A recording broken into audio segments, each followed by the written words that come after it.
Joe, réveille-toi, il y a un cachalot. Sérieux? J'arrive!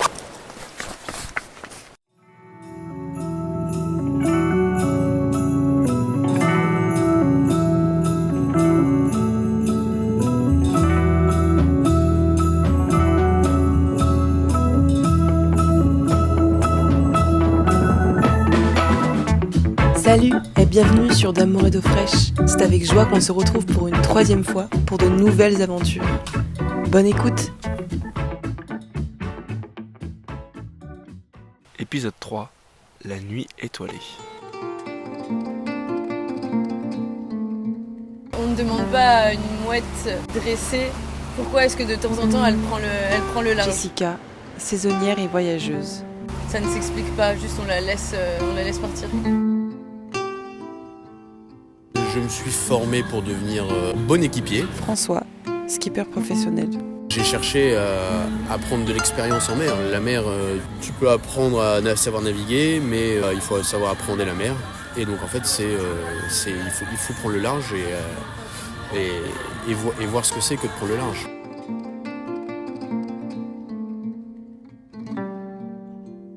Quand on pense à la définition de l'aventure, on pense souvent à quelqu'un qui est seul, en forêt, qui survit avec une machette.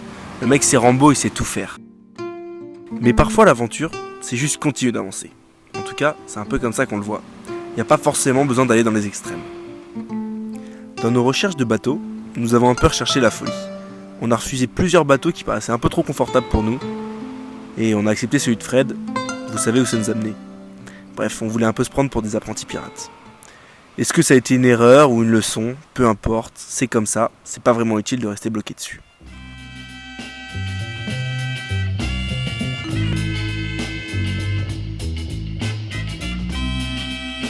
François, il nous a contacté quand on était en Espagne, après avoir quitté le bateau de Fred et qu'on n'avait plus trop de plans.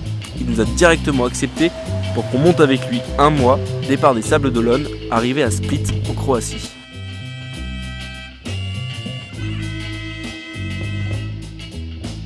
Donc en fait, au bout d'un moment, quand je me suis senti suffisamment compétent comme équipier, je me suis dit c'est le moment de prendre le large et d'aller voir un peu qu'est-ce qu'elle a à me dire cette mer en fait, là-bas.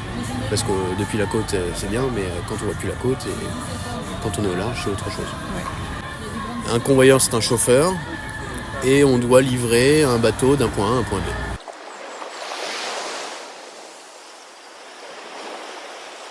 Nous n'aurions probablement jamais choisi ce bateau comme premier choix, mais les circonstances ont fait que nous avons décidé de donner une chance au convoyage. Oui, il y a la voile au cœur de l'aventure que François nous propose. Et oui, le bateau est beaucoup plus confortable et plus luxueux que ce qu'on aurait pu imaginer. Ce bateau neuf que nous livrons est loin du fin voilier dont nous rêvions. Par exemple, le type de convoyage qu'on va faire, c'est idéal. On fait 10 jours en mer, 5 jours en mer, on revient à terre, on fait 2-3 jours à terre, on voit un peu de pays, on voit un peu y a un peu de social et après on repart en mer, c'est idéal. Après, quand tu commences à faire, on va dire, du large et partir 3 semaines, 1 mois en mer, je dirais que tu as plus envie de repasser un peu de temps à terre et de vraiment te reprendre une bonne bouffée d'inspiration, une bonne bouffée de terre, on va dire, et puis d'attendre un peu pour repartir en mer. Carrément. Mais là, sur un rythme comme on vient de faire, par exemple, ça serait plus. Moi, je pourrais vivre comme ça tout le temps, quoi. Je pourrais faire des ronds dans la Méditerranée, non-stop. Donnez-moi un bateau, je vous l'envoie. Et tous les 5 jours, je m'arrête dans une nouvelle ville, une nouvelle marina, et voilà.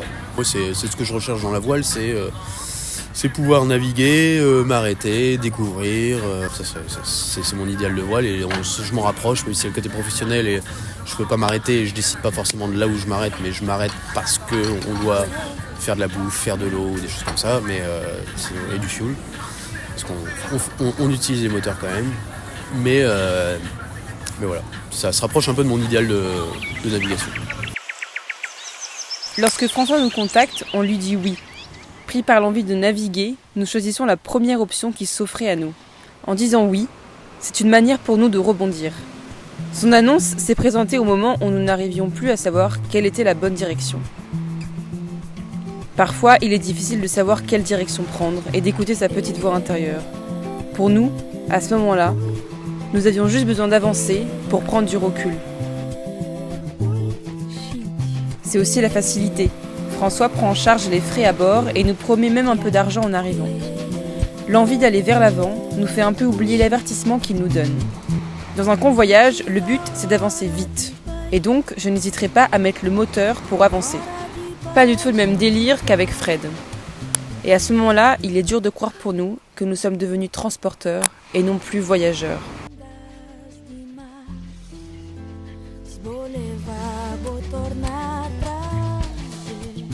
La beauté du voyage, c'est aussi la capacité de trouver du beau dans chaque expérience.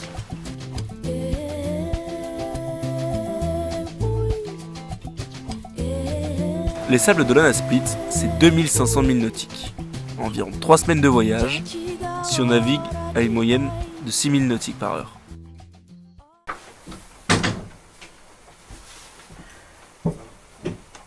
Salut. Ça va et toi? Bon, ouais. Bonjour François. La belle complicité que l'on a eue avec les membres d'équipage a rendu ce mois merveilleux. François a toujours été disponible pour répondre à nos questions et toujours heureux de partager son savoir. Jessica, elle, aura toujours été présente pour nous faire rire et raconter une super histoire. On aura appris beaucoup quand même pendant ce mois-là. Donc tu fais ta boucle, le serpent sort du puits, fait le tour de l'arbre et re-rentre dans le puits. Ça vaudra beaucoup plus de points Mais je pense pas que je vais faire 4-6. Mais c'est grave possible. Ouais, mais franchement. Donc je mets 2, 4 2. Quoi? Là-bas, ils sont là-bas. Oh les copains! Non, les copains.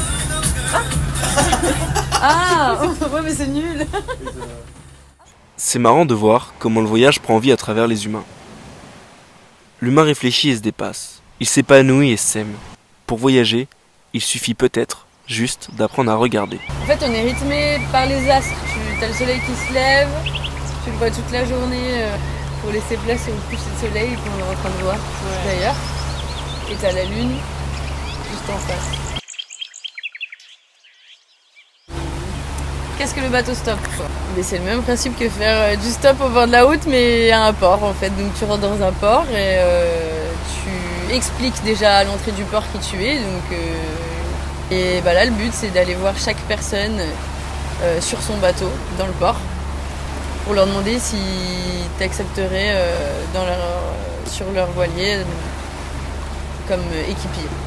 J'ai un ami qui s'appelle Arthur qui voyage que en bateau stop et lui par contre il s'en fiche un peu de la destination. Là où il arrive il trouve un taf de serveur et il apprend la langue. Et moi j'ai eu envie de faire pareil et donc la toute première fois j'y suis allée avec Arthur, donc en fait tu sonnes, tu sais, à l'entrée du port et là il y a le gardien qui t'ouvre et là tu dois lui expliquer bah en fait je veux faire du bateau stop, donc il y en a qui connaissent et d'autres qui connaissent pas. Et j'avoue que c'est pas moi qui parlais la première fois, surtout que moi je parlais pas italien et la plupart des gens qui étaient dans le port du coup de San Vito lo Capo parlaient italien, donc c'était mon pote qui m'introduisait en mode bah voilà c'est une backpackeuse et elle veut juste monter sur votre bateau. Et après il y a plein de gens pour qui c'est bizarre et je me suis mis à faire ça tous les jours parce que du coup faut vraiment être régulier mais faut rien lâcher quoi. Parce que tu vas te prendre plein de refus, tu auras beaucoup plus de refus que de oui. Et du coup j'allais tous les matins au port, avant 9h c'est bien.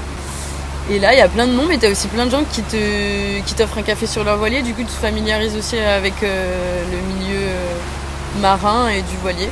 Là c'était vraiment le challenge de monter sur un voilier de manière quasiment gratuite. Mais c'était plus ce rêve-là qui m'a donné l'énergie pour aller tous les matins au port quoi. Mais comme en soirée ou sur le port ou dans les bars, tu racontes aux gens que tu veux rentrer en bateau, bah les gens ils veulent t'aider et du coup il y a du bouche à oreille qui se met en place et en fait on m'a trouvé un bateau et moi en fait j'ai abandonné trop tôt. Du coup voilà. Je pense vraiment qu'il faut pas abandonner. En vrai, c'est le truc de se dire.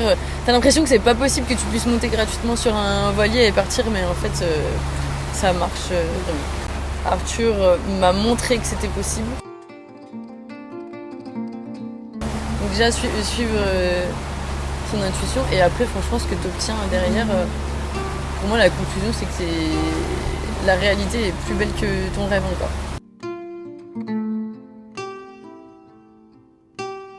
Alors, je suis arrivée à Carthagène, dépitée de ma première expérience.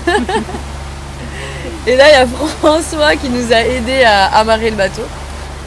Et du coup, je commençais à dire « Ouais, l'ambiance, elle était trop bizarre. » Et là, toi, t'as débarqué, Joséphine. Et tu m'as dit « Bah, viens au bar. » Et là, au bar, du coup, je vous rencontre, la petite équipe. Vous me racontez que vous partez sur la Croatie, en passant par la Sicile. Et moi, sachant que j'ai un pote en Sicile, j'ai demandé bah, est-ce que je peux venir avec vous. La réponse a été oui. Et maintenant, je suis là. dit oui. Et je termine mon cas.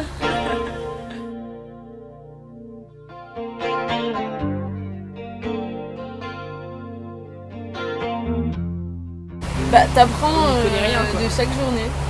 Mais même en lisant ce livre, là, je me disais que, en fait, quand ta première navigation, elle te donne accès déjà à des sensations profondes que tous les marins ont et gardent. Je pense que dans ta première navigation, tu vas être hyper naïf et contemplatif, mais je pense que c'est quelque chose cette sensation, elle va rester toute la vie, tu vois. Mais c'est ce que disait François d'ailleurs, c'est que tu peux voir des dauphins tous les jours, à chaque fois c'est la même sensation. Il y a toujours un truc à apprendre de chaque situation.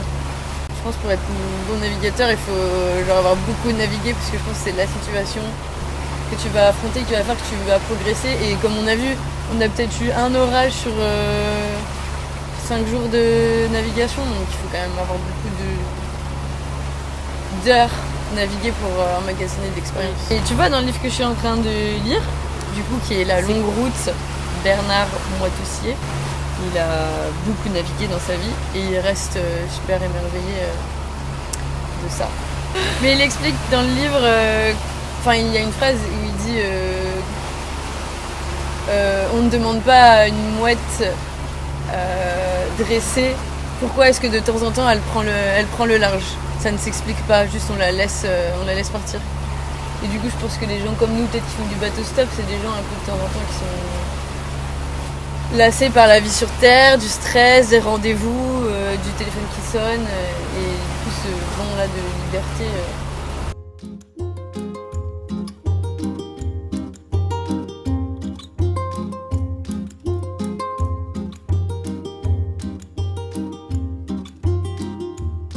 Chaque personne que l'on a rencontrée lors de nos 2 expériences en mer sont liées par quelque chose, soit par le voyage, soit par la voile.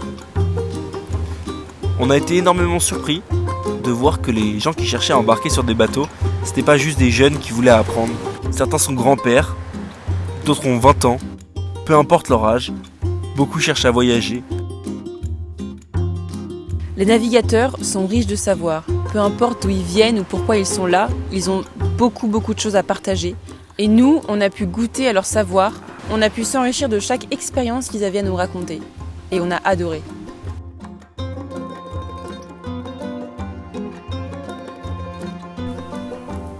Il est temps pour nous de laisser la nuit étoilée derrière nous et de laisser le soleil guider notre chemin. A bientôt sur d'Amour et d'eau fraîche.